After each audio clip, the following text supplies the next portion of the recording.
Assalamualaikum warahmatullahi wabarakatuh. Halo teman-teman, di sini kita akan membahas tentang pembebasan. Di sini kita akan memperkenalkan diri, yaitu pertama Rendika, Dimas Firmanda, Muhammad Noval, Muhammad Firman, dan Yusuf Rahman.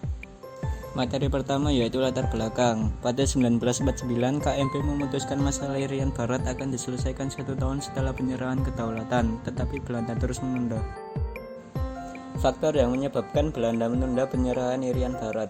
Yang pertama yaitu faktor politik, di mana keinginan Partai Katolik untuk menguasai Irian Barat di bawah kendali pemerintah Belanda. Kedua, faktor sosial. Untuk mengatasi kepadatan penduduk, Belanda menjadikan Irian Barat sebagai daerah tujuan Belanda bagi kaum Indo-Belanda. Ketiga, faktor ekonomi. Menteri Marsieven menyadari potensi ekonomi Irian Barat. Sejak 1935, Belanda melakukan eksplorasi minyak bumi di Irian Barat. Irian Barat menjadi harapan Belanda untuk memperbaiki ekonomi akibat PD2. Materi kedua yaitu perjuangan pembebasan Irian Barat. Pertama yaitu perjuangan diplomasi. Ketiga yaitu mengirim diplomat Subiando, Soekarto, Toto Widodo, Zairin Zain, Adam Malik, Gani Sarsono, dan Alek Alatas. Konferensi Kolombo pada 1994 dan Konferensi Asia Afrika pada April 1945. Pada 1994 sampai dengan 1997, Indonesia mengajukan masalah Irian Barat dalam sidang umum PBB, tapi gagal. Kedua adalah upaya konfrontasi. Upaya konfrontasi terbagi menjadi 3. Yang pertama, upaya konfrontasi politik. Nah, ada beberapa upaya konfrontasi politik.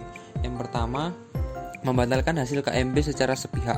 Yang kedua, Kabinet Ali membentuk pemerintahan sementara. Yang ketiga, pemerintah Indonesia menggalang rakyat. Yang keempat, memutus hubungan diplomatik dengan kerajaan Belanda. Kedua, upaya kompensasi ekonomi. Berikut upayanya. Yang pertama, pembatalan utang-utang Indonesia kepada Belanda. Kedua, melarang maskapai penerbangan Belanda melakukan penerbangan. Ketiga, memberhentikan semua perwakilan konsuler Belanda di Indonesia. Keempat, nasionalisasi perusahaan Belanda.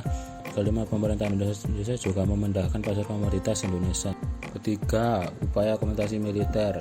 Berikut upayanya. Yang pertama, pemerintah Indonesia berencana membeli senjata dari Amerika Serikat. Kedua, pemerintah Indonesia mengajak rakyat Indonesia terlibat langsung dalam pembebasan Irian Barat. Yang ketiga, membentuk Komando Mandala yang berada di Makassar yang dipimpin oleh Mayor Jenderal Soeharto.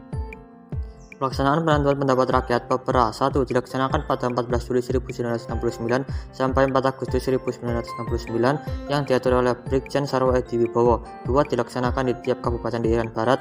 3 menggunakan metode Many Man One Vote. 4 hasil Papera dibawa dalam sidang umum PB ke-24. 5 Dewan Musyawarah Papera memutuskan Irian Barat kembali ke Republik Indonesia. Sekian dari kami. Wassalamualaikum warahmatullahi wabarakatuh.